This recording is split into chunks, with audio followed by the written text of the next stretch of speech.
So I was watching a movie the other day, All-Star Superman, and on the surface, it's just another cartoon. But I got to the end of the show, and I was really moved by some of the stuff that was going on, the play between the characters, and so in this particular part of the film, Superman is not feeling well. He is more than likely, he'll die. I'm not going to tell you exactly what happens in the film because you may want to watch it yourself. But more than likely, he's going to die. He's not feeling well, and Lex Luthor, who is Superman's arch enemy, has discovered or figured out some kind of serum to have Superman's powers. So he's got Superman's powers. Superman's not feeling well, and Lex Luthor is just beating the snot out of Superman because he's always wanted to do this. He's always wanted to have this power, and all of a sudden he's in the middle of this fight, and he looks down, and he sees something, and he freezes. He stops.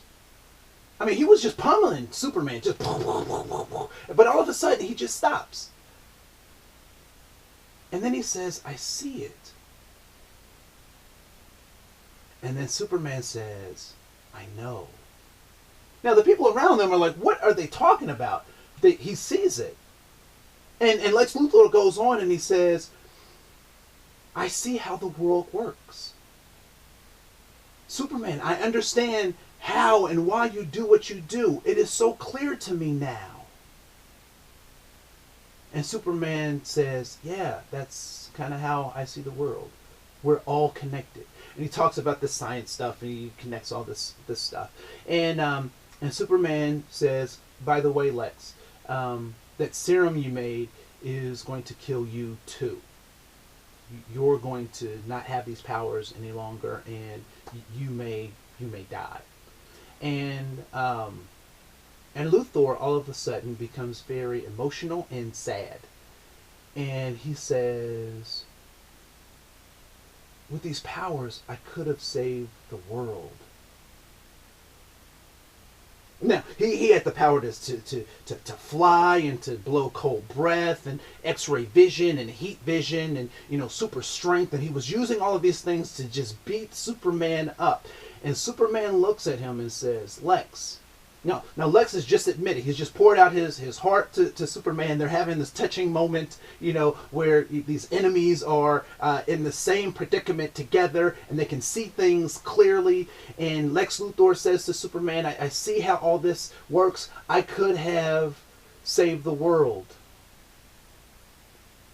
And Superman sadly looks at him and says, "Luthor, you always could have."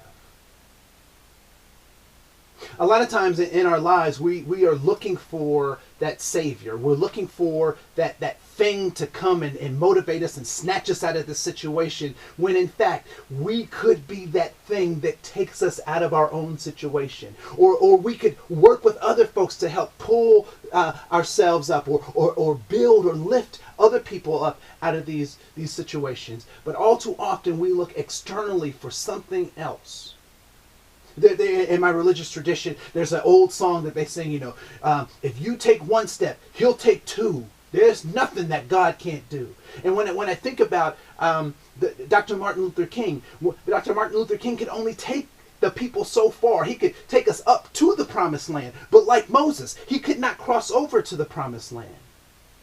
And when Moses got to the promised land, and when Dr. King got to the promised land, they couldn't make that crossover, so they had to leave that to the next generation, to a group of new people. And one of the things that those new people had to do, in the case of Moses, they sent spies into the land, the land flowing with milk and honey. And Caleb and Joshua came back with this report, and they said, "Oh my goodness, that there are grapes the size of a man's head, and there are rivers of milk and honey, and all of these things." And so they came back with this good report. And then the other scouts they sent came back and said, hold up. What they said is true, but there are also giants in the land. There are monsters in the land.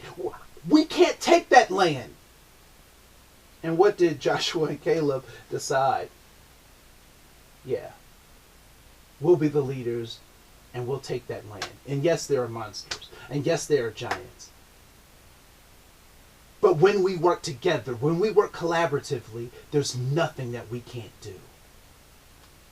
The other thing that Joshua had to help the people deal with and had to help remind them of this simple fact was that Moses was dead. It sounds harsh. It sounds, like one of those duh moments. But one of the things that the Israelites were having a problem with was that Moses was their leader. They followed him. He was the guy that took them away from Pharaoh's army, that did all these great miracles. And now Joshua's telling them that Moses is dead. One of the most compelling things about that story for me is that too often, again, we've looked outside of ourselves or outside of our sphere of influence or outside of our networks for answers to our problems.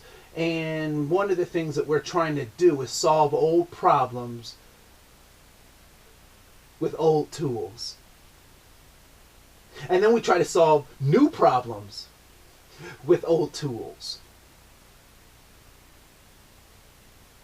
Will there be another Dr. Martin Luther King? My answer is no. Will there be another Mother Teresa? My answer is no. Will there be another Mahatma Gandhi? My answer is no. Will there be another Moses? My answer is no. Will there be another you? My answer is no. So, with the time that you have and the resources that you have, what can you do to help pull yourself and pull your brother and pull your sister up out of this craziness so that we can all eat in this land of milk and honey? And yes, there are giants. And yes, there are monsters. But together we can make this thing happen. My name is Andre Koen. Until next time.